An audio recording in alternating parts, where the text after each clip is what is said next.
Welcome to the 8th part of our Shooting Time series in association with Hull Cartridge on how to become the shot you've always wanted to be, that we're filming here today down in Gloucestershire at Sport Arm at Ladies Wood, which is a clay ground that I'm sure many of you will know, and if you haven't, you should come down and visit. Got a really fantastic high tower, and it's a really great place if you're wanting to improve your game shooting particularly. Now, we're finishing off this series with gun fit, and many people got in touch to say, why aren't you starting it with gun fit? Tom, why are we finishing with gun fit? So in order to have your gun fitted correctly, obviously style and technique is very, very important. You have to mount that gun consistently, and your technique and the way that you shoot has to be consistent. Otherwise, it's a bit like having a suit made, putting weight on, losing weight. You may have fitted when you left the shop, but while your weight constantly fluctuates, the suit's never really going to fit. It's exactly the same when we're fitting guns. In front of me here we have what's called a tri-gun. A tri-gun is what we use to take measurements.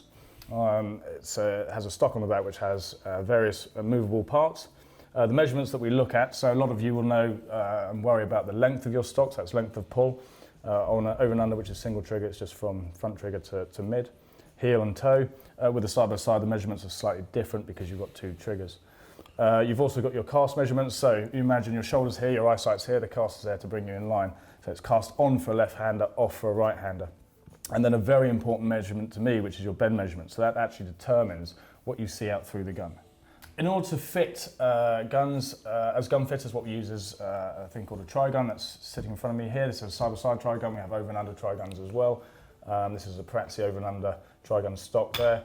The stock has various movable parts, which enables us to take the various measurements. So the measurements that we look at are length of pull, okay, so that's from front trigger, mid, heel and toe. Your cast, okay, so your shoulders here, your eyesight's here. That determines basically to bring you in line, so you cast on for a left-hander, off for a right-hander. And then you have your bend measurement, which determines what you see out through the gun.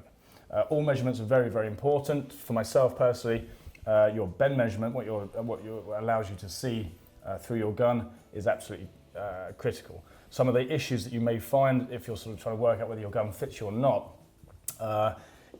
is very, very simple. So if you're mounting the gun nice and consistently, if your gun's too flat, okay, what you'll find that you'll see people who bang their jaws, etc., etc. What's actually happening is where your eye's sitting on face is actually you're looking into effectively top lever and back of the gun.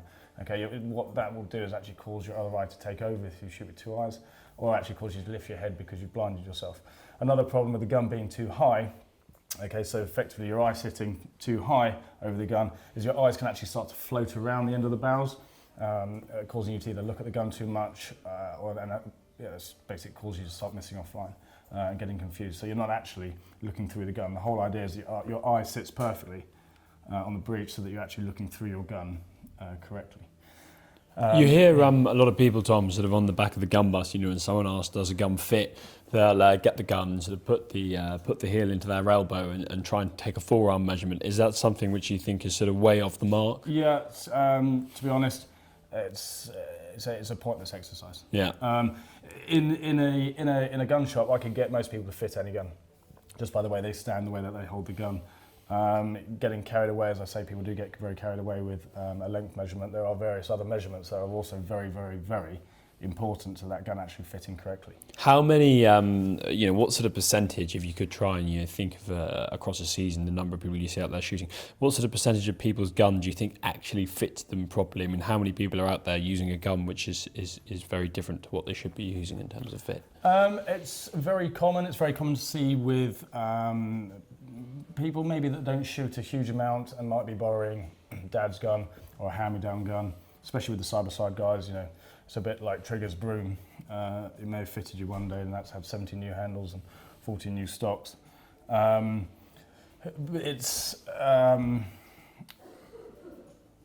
aren't actually too many people that have actually had a gun fitted properly and actually gone to go and get themselves sorted. You can't have a gun fitted in a gun shop. What you do in the shop, as I said before, I could get you to fit any gun by where I get you to hold your front hand, the way you stand. Yeah, it's very easy, sort of not second-hand car salesman, sort of one healthy owner. Yeah, yeah.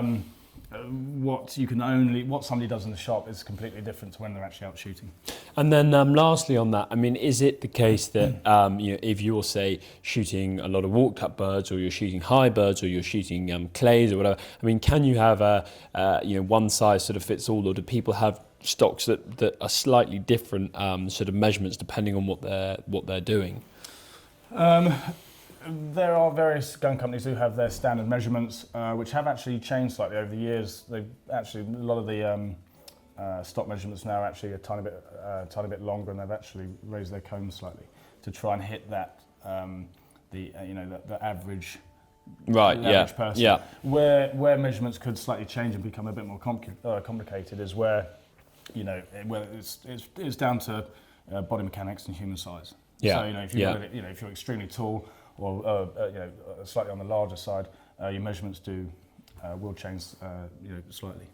So essentially, I mean, the bottom line on it is there aren't really sort of obvious ways perhaps to work out whether your gun fits you or not. But if you've been shooting for quite a long time and you feel like your mount is getting to where it should be, then the next stage is to go and see a gunsmith who can actually measure you properly and find out whether what you're using is the right thing for you or not. Yeah, I mean, one of the best ways to have a rough idea of whether a gun fits you is it normally comes down to something feeling not actually correct. So, for example, you might be injuring yourself. So if a gun's too flat, for example, you might be banging your jaw, and somebody will turn and say, well, you keep lifting your head, and then you screw your head in even more, making the gun even flatter, so you're looking even further into the back of the gun, and then it's a vicious circle, and you end up banging your jaw. And then lastly, you've got quite a lot of gun companies now that are coming out with ladies' guns, as they call them. When you get ladies who are using men's guns, I mean, our faces are different. Do you think that's a mistake if you get a girl or a lady who's just using, her brother's AYA number 4 or her granddad's AYA number 4? Would you suggest that a lady should go and sort of approach it from a lady's perspective rather than just grabbing something out of the cabinet? My view on ladies' guns, I take everybody as an individual that stands in front of me, right? Whether male or female. Yeah.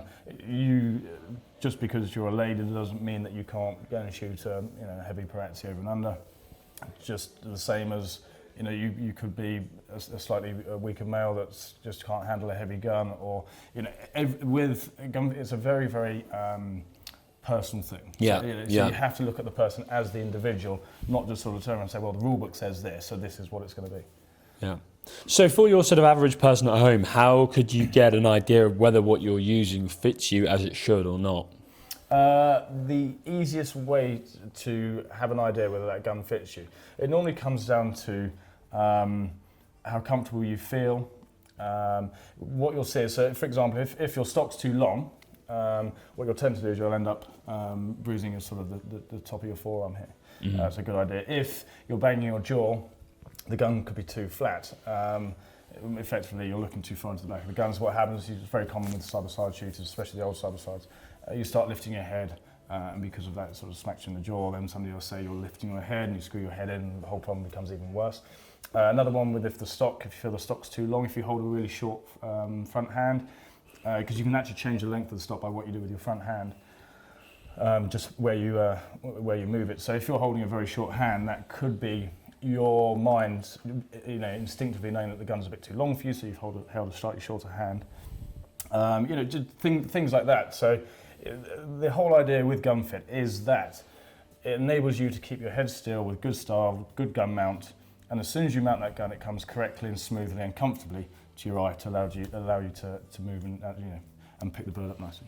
So we hope you found the 8th part of our Shooting Time series in association with Hull Cartridge useful. Today we've been looking at gun fit, and we've been filming at Sport Arm at Ladieswood.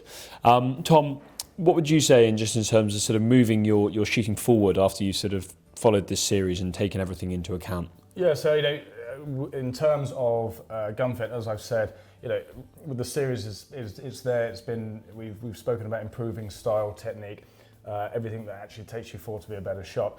Then once you've really worked on it, then you can start to really think about getting a gun fitted correctly. I know it's a little bit of a rock and a hard place with regards to a gun has to roughly fit you in order to move forward, but as I say, to get your gun truly fitted, that style and technique has got to be sound. So from all of us at Hull Cartridge and at Shooting Times, happy shooting and best of luck out there in the field. All the best. Enjoy the season.